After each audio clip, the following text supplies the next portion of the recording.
Hola chicos, en este video vamos a trabajar sobre el capítulo 22 del libro de Manuel Belgrano, que dice, primero vamos a leer el título, ¿sí?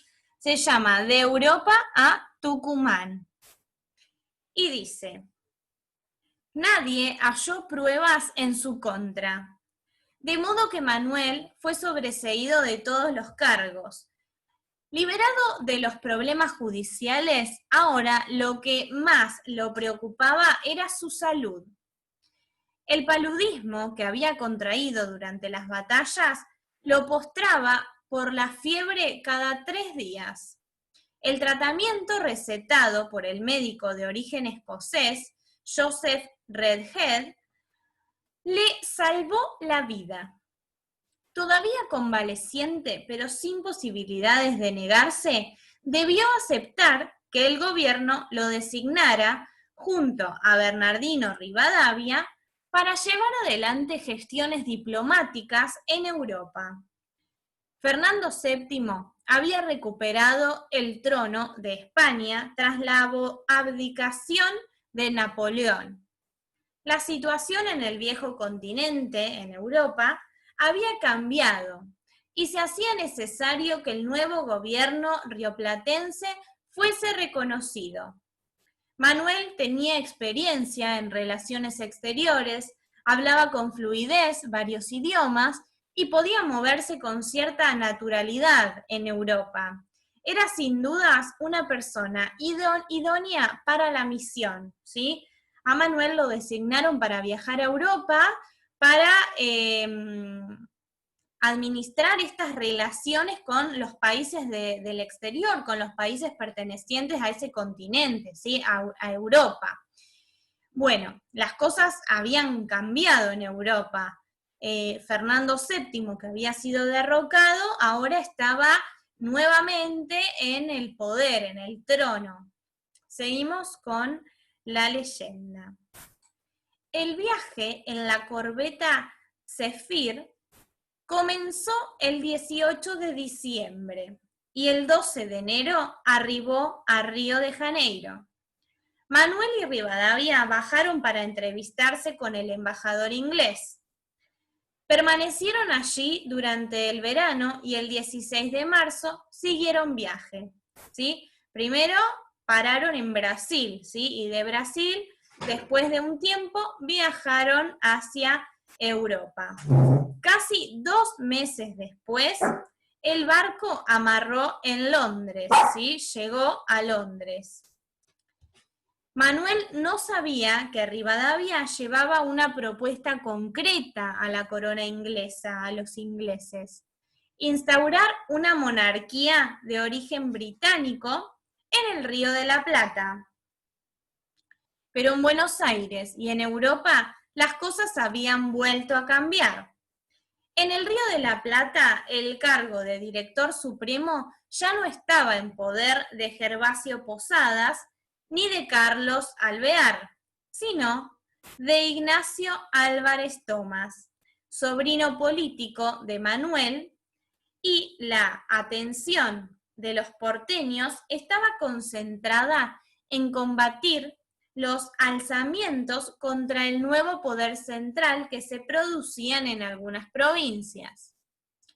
En Europa, Napoleón había sido derrotado definitivamente en Waterloo. Ante este panorama, la idea de proponer que una hermana de Fernando VII asumiese como monarca rioplatense tampoco prosperó. Sin razones para permanecer en Londres, Manuel acató la orden que había recibido desde Buenos Aires y volvió, ¿sí? Ahí en Europa y en Buenos Aires las cosas habían cambiado mucho en todo este tiempo que Manuel Belgrano y Rivadavia habían viajado hasta Europa y habían permanecido allí. Así que llegó un momento que le dieron la orden de volver y Belgrano volvió. Seguimos.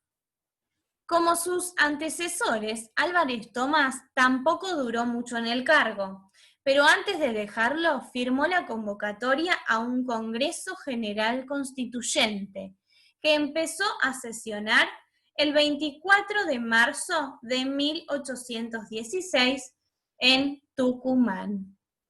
Hacia allá fue Manuel, convocado por su amigo Juan Martín de Pueyrredón, quien poco tiempo después sería nombrado director supremo de las Provincias Unidas por el Congreso. En el largo y sinuoso camino, acompañado por el ruido de los cascos de los caballos y por las órdenes del cochero, Manuel tuvo tiempo para dar forma a una idea que venía lucubrando desde su travesía transoceánica. ¿Por qué no instaurar como forma de gobierno una monarquía constitucional que tuviera en el trono a un descendiente inca? Un gobierno monárquico moderado sería reconocido más fácilmente por los imperios europeos. Representaría una digna forma de reparar las injusticias a las que venían siendo sometidas las culturas americanas desde 1492 y, al tener a un inca como rey, podría contar con la adhesión del Alto Perú.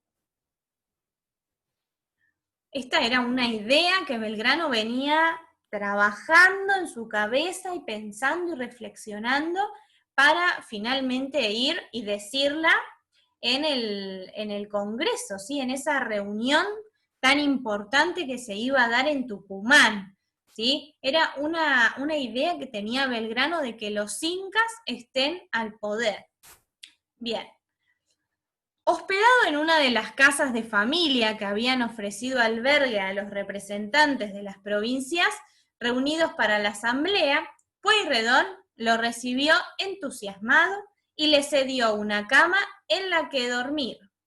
Algo mucho más cómodo que las tiendas improvisadas donde se pasaba la noche al costado de los caminos, en el viaje, ¿sí?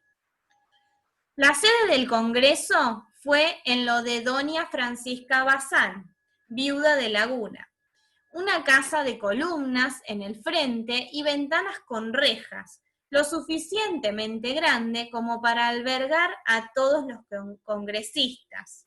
¿Sí? Una vecina de ahí del lugar puso su casa porque era grande, así que puso su casa para que ahí se diera la reunión. La primera presentación de Manuel fue en una sesión secreta, el 6 de julio, ¿sí? La reunión iba a ser el 9 de julio, pero el 6, unos días antes, se hizo una reunión secreta en donde Manuel pudo dar a conocer la idea que venía él pensando en todo este tiempo. La presidía Francisco Laprida, diputado por San Juan. Después de resumir con formalidad y precisión su experiencia en Río de Janeiro, en Brasil, y en Europa, Manuel concluyó: caballeros, teniendo en cuenta el bienestar de estas provincias, propongo un sistema de gobierno que incluya a un monarca, a un rey, acompañado de un parlamento que nos represente a todos. Ese rey puede ser uno enteramente americano, descendiente de los antiguos incas que tienen los primeros derechos sobre este suelo. La respuesta fue negativa. Excepto algunos diputados del noroeste, nadie se entusiasmó con la idea, más bien todo lo contrario. Que San Martín y Güemes creyeran que valía la pena considerar la propuesta de Manuel no sirvió de nada. Así que, el 9 de julio, cuando en sesión ordinaria se dio tratamiento al proyecto de deliberación sobre la libertad e independencia del país, la iniciativa de Manuel ya había sido completamente descartada. Con la residencia de la viuda de Laguna, atestada de personas de los más variados orígenes, desde ricos hasta campesinos, Juan José Paso pronunció la pregunta clave. ¿Queréis que las provincias de la Unión sean una nación libre e independiente de los reyes de España y su metrópoli? La respuesta fue un unánime y atronador sí. Hubo desfile en las calles, fiesta en la Plaza Mayor y gala nocturna en la Casa de Tucumán. No era para menos, las Provincias Unidas del Río de la Plata habían declarado su independencia. Poco después, Pueyrredón nombró a Manuel comandante del Ejército del Perú y capitán general de las provincias. El 25 de julio, solo unos pocos días más tarde, el Congreso resolvió algo más. Decretó el uso de la bandera blanca y azul celeste creada por Manuel como insignia nacional.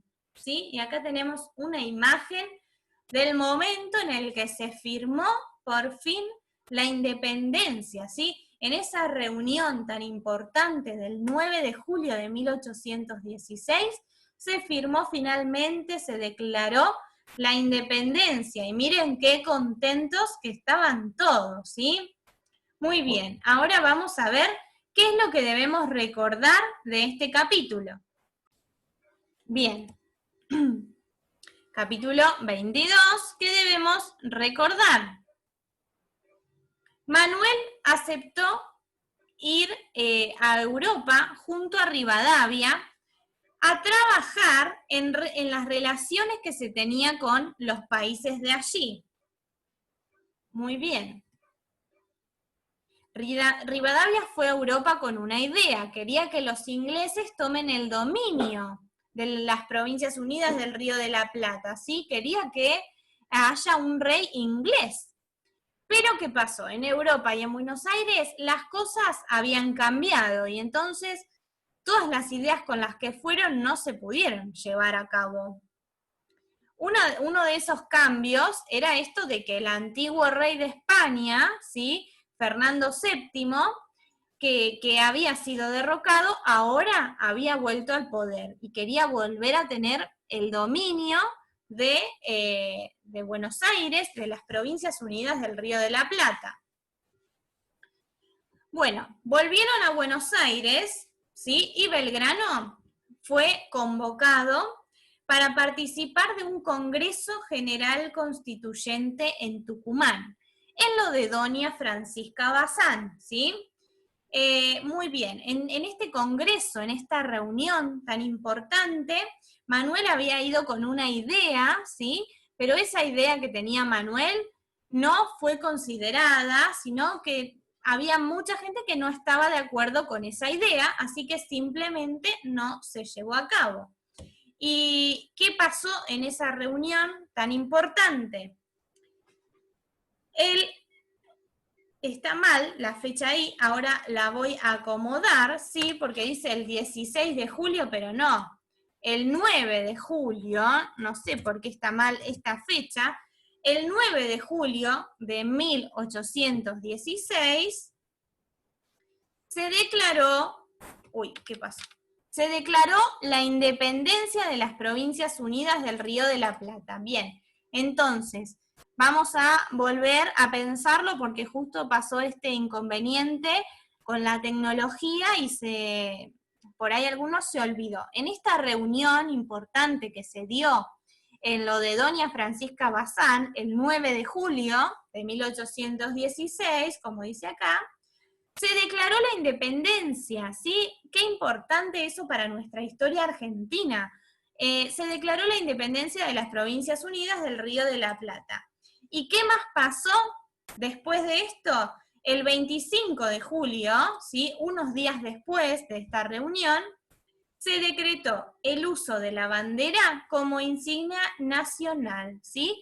La bandera que fue creada por Belgrano con los colores blanca y azul celeste, bueno, fue decretada su uso como insignia nacional, ¿sí? Qué importante todo lo que nos contó este capítulo, ¿sí?